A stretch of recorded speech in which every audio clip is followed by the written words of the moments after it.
It's complicated, isn't it? He was a Roman. Everybody was a Roman. He believed himself to be a Roman. He was a Roman priest. And I think but everybody else had come from Rome itself, right? Rome or near enough. I'd have to go The through. peninsula, at least. I'd have to go through. 360 camera. Process. No, Okay, oh, this. switch over here so you can see the right. See, I need you to get the right angle of this. So, okay, so one thing here. When you eat lunch, kind of depends on how fast we move through this. How fast we move through this depends on two things: how much I blather and how quickly we move in between places. Which do you have control over? How much we move. Actually, if you think I'm blathering, did say you're blathering. Well, I guess it depends on how many Fail questions you we ask. And add, no, I won't. Okay, so I want you to use, this is called analogical imagination applied to archaeology. I want you to rebuild this site. And it's going to be problematic because there are, go ahead, there are, let's see, 3 stages to the construction of this space. So let's just start by building. What do you notice squares with half circles in front of them? Mm-hmm. You notice those? That'd be columns, wouldn't they? Those are columns. And do you notice that behind each one of those, up against the wall, is a matching piece?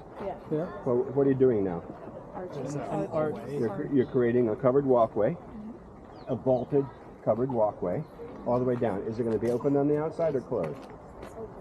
Open to the interior, right? Yeah. So this is called a porticus.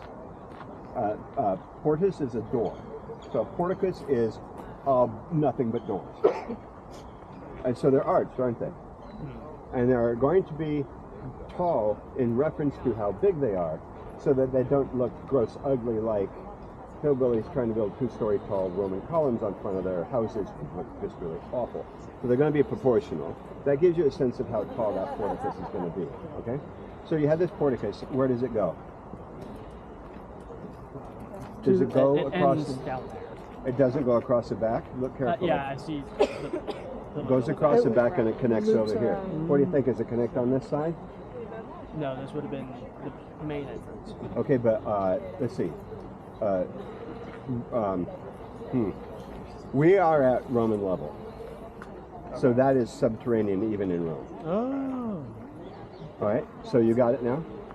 So if you're going to have a porticus, that means the interior is going to be just this beautiful open space, right? A garden space. You're a Roman. What are you going to put in your garden? You're a Roman. You can do it. Nobody else could do it before you, but you can do it. A fountain. Well done. And not just one fountain, but 2 fountains, because they're going to match. So can you see any traces of a fountain? This half circle here. There's that circle, and not that full circle, but behind that full circle, if you look very, very there's another half circle. and make it up in your head, you can see the opposite side of that. So these half-circle water fountain devices are called nymphaeums. The word nymph is a water spirit, right? So nymphaeum, it would have had plants and fish in it, and the water is spraying up because of the pressure of the altitude, and the water, the wind, the breeze is going to blow. That's creating air conditioning, got it? And there's rose bushes and beautiful gardens. See that? Somebody else comes along and decides they have a different aesthetic, and they also have different tastes. They like gladiatorial combats, and they see this big, huge, massive structure to the left. What do they suppose those niches are for? Could be. The statues of different gladiators or heroes. Just statues, we can just say that much. And you can see the holes.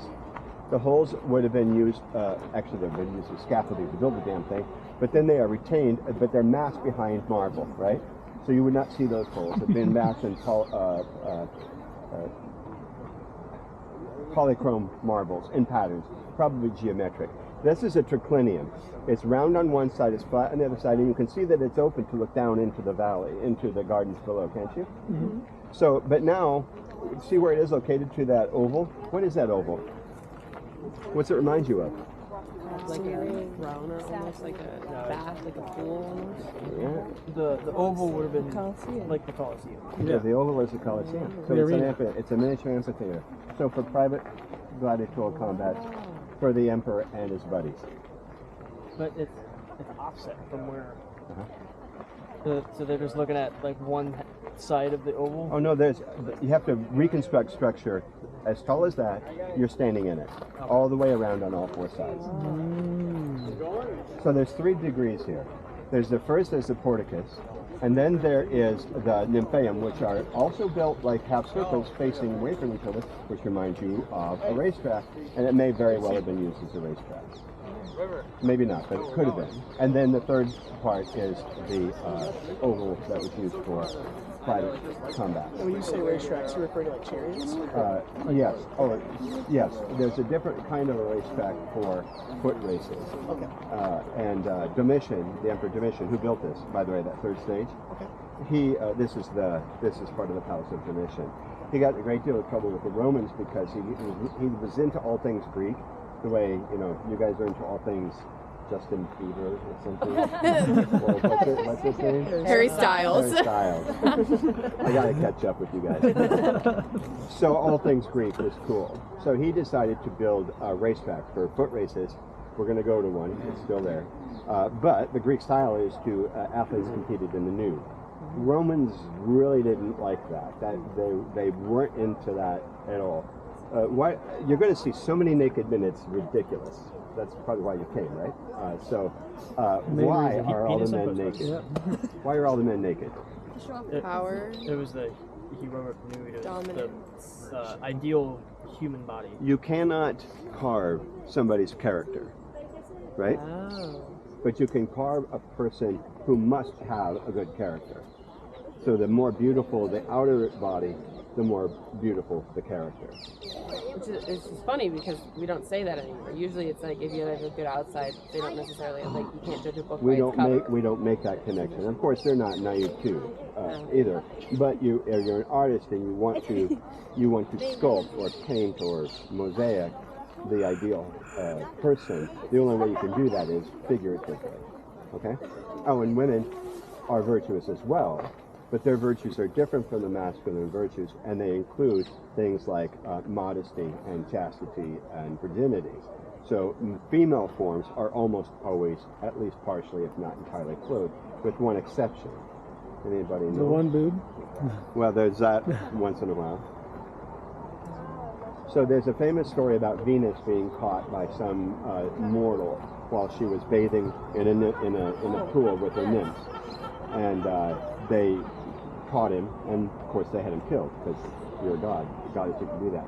But if you want to create a female nude, which they wanted to do, they had to find justification for it in the tradition.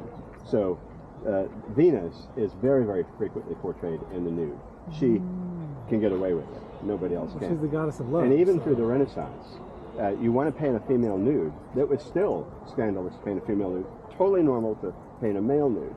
But they just go, oh, that's Venus. And then they can get away with it. Wow. Let's go this way.